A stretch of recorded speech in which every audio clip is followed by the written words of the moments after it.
If you want to divide a country, if you want to keep people in the darkness in order for your rule and your reign to be forever and strong, all you got to do is take the easiest thing that you can use to divide them, and that is race. And if you can take that and use the atrocities that have happened from one race to another, then you will forever have people groups divided, and you're able to keep your power going. Whentheyseeus plays into that.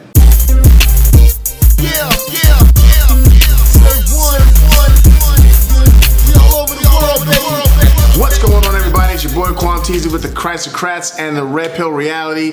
Here with a video helping you guys to see the biblical view on pop culture and politics, helping believers to come out of the shadows and be able to speak truth in love to a nation and a world that needs it. If you have been alive for the last month, last couple of weeks and watch Netflix, you've seen that there is a TV show or a show that they produce called Whentheyseeus. And it is a movie or a series about a real life thing that happened back in the 80s, the late 80s, the Central Park 5. I don't know if any of you have heard of that. I'm sure you have.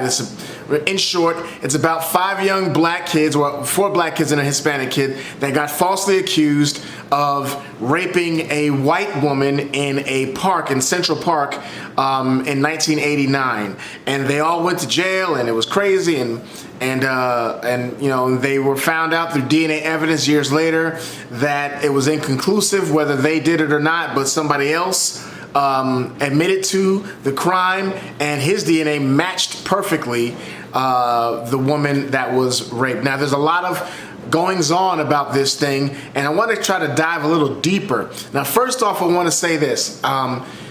There are some other conservatives that are online, black conservatives that are online, that are saying things like they believe that the Central Park 5 were guilty and all that. I don't agree with that. I don't believe that there's any evidence or enough evidence to show that they were actually the ones that raped that poor woman. The fact that these 5 kids were already arrested for doing what's called wilding out, and speaks to one thing, but that does not also mean that they actually raped the woman. The evidence at best against them was circumstantial, and so let's put that to the side. It was an atrocity that happened to both the woman and those five kids. Now, one can argue, what the heck were they doing at 10 o'clock plus at night in Central Park at 13 and 14 and 15 years old? And that's what, kind of the argument is that I want to make. But there's a deeper thing that's going on with this.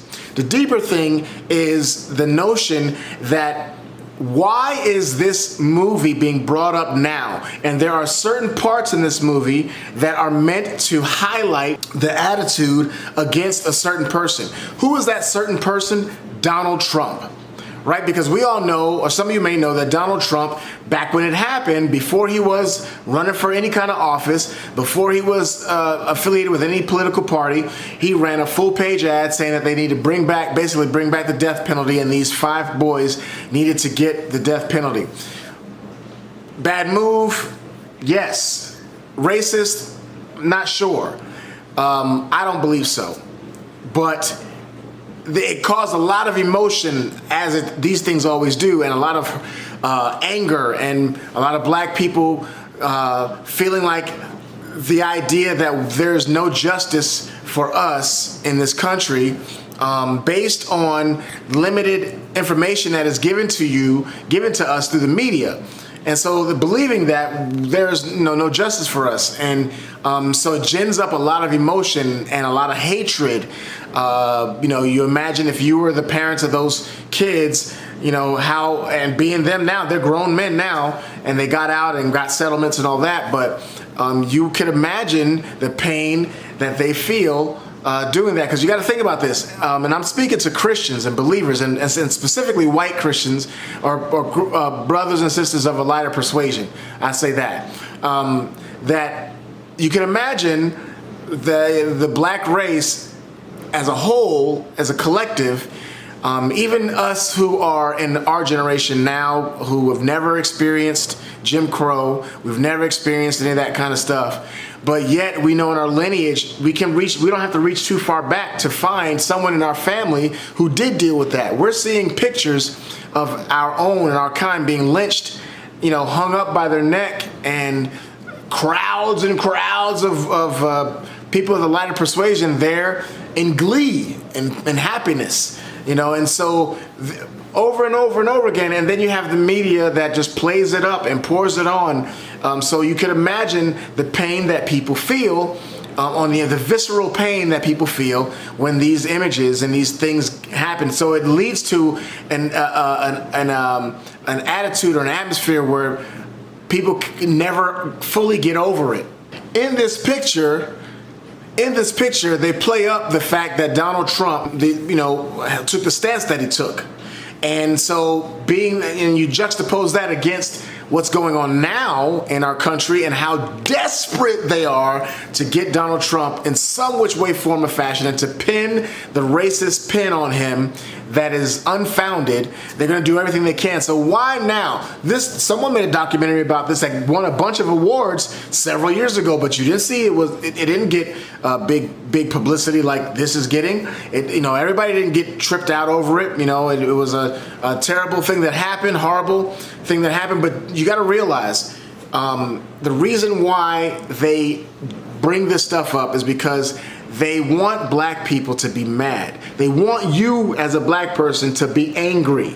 They want you to have one emotion. The reason why this is so powerful is because let's couple this with the culture of white guilt. They want white people who had nothing to do with it to look back at their ancestry and feel the guilt for their ancestors and grandparents and great-grandparents' actions.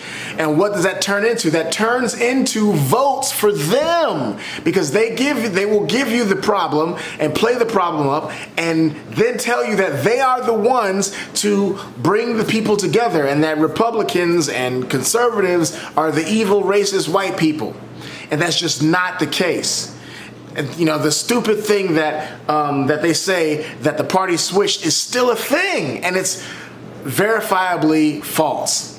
They didn't switch. So I say all that to say that as believers, we need to see through this junk. We need to look at it in a balanced way. Now, for my lighter persuasion brothers and sisters, the Bible does say that we need to mourn with those who mourn and rejoice with those who rejoice. That we need to be able to love our brothers and sisters, and part of that is being able to empathize with what has been happening. You need to recognize that there are atrocities that have happened in the past, specifically to black people, that still hold weight in the collective heart of black people. And not saying that it is your fault. It is not your fault at all. And you should not have white guilt. You should not let them bully you into having white guilt. And guess who are the ones that are pushing white guilt? It is other progressive white people. So you should not allow them to push you into that, but you should have empathy for what people feel and not automatically get on the defense. Because imagine if the roles were switched, and it was you and your family and the people in your past, or your grandparents or your great-grandparents, or somewhere down the line had witnessed or had been a victim of those kinds of things that happen systemically. There is no systemic racism now in the country. You as a black person, Hispanic person, can do whatever the heck you want to do, whenever the heck you want to do it. Are there bad police? Yes. But statistically, there are more bad police instances with white people than there are with black people. That's just a statistical fact. I mean, obviously, we're only 13% of the population. 13%. That means that most of the things that happen don't happen to us. But the media would tell you, have you believe that it's all focused on us. Why is it that they only put pictures of black people being accosted by cops and things of that nature, when there's a vast majority of things that happen to white people? They don't ever say, gin those things up, because they want you to be racially divided. Now, as believers, we need to be able to see through this junk. When they see us as, wrapped in great cinema But what it is it's a message to call to an emotion, a specific emotion that only results, that they're hoping that the results are that you vote against Donald Trump. And what's that emotion? That emotion is revenge. Obviously, we can't go out there. They're not going to, go out there and race riot and go out and kill a bunch of white people. But if you can believe in white guilt, and if you can push that on people, and if you can go and vote against what they're telling you, who they're telling you is the racist one, then based on that strong emotion of revenge, then they've won.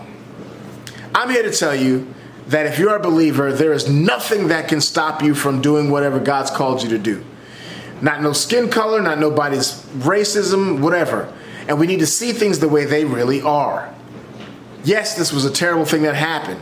Yes, it was horrible. But Whentheyseeus is a movie that is meant to tug on your emotions of revenge and anger. And if you're white, it's meant to shame you into hiding the fact that you are a white person, to make you feel like it is your fault, so that you don't go to the polls and vote for Donald Trump or vote for anybody Republican or whatever. It's a deeper thing going on here. You're not a part of that. You are a part of a new kingdom. And if you're not part of that kingdom, you can be. That's the whole point of being a Christocrat. So let's see things through the eyes of God, and not through the eyes of what Hollywood would tell us, or what political parties would tell us. And then we can see God's kingdom be established on this earth. So there's fault to go around for everywhere. So much fault to go on everywhere that it cancels it all out, and we all need Jesus, all of us. So I love you guys. Let's not be fooled by it. Let's make sure we go out of our way to love people that are not like us, and show them the love of Jesus. Speak the truth in love, and establish His kingdom. Remember, love God, hate sin. We got lots coming out for you guys. Thank you so much for subscribing. Let's get the subscribers up if we can. Go ahead and hit that subscribe button, please. We so appreciate it when you do. And the like button. Leave a comment. Go ahead and share the videos. Let me know what you think. Let me know what other kind of content you want to hear. We love you once again. Love God, hate sin. Remember, we are not left, we are not right, but we're up. Yeah, yeah.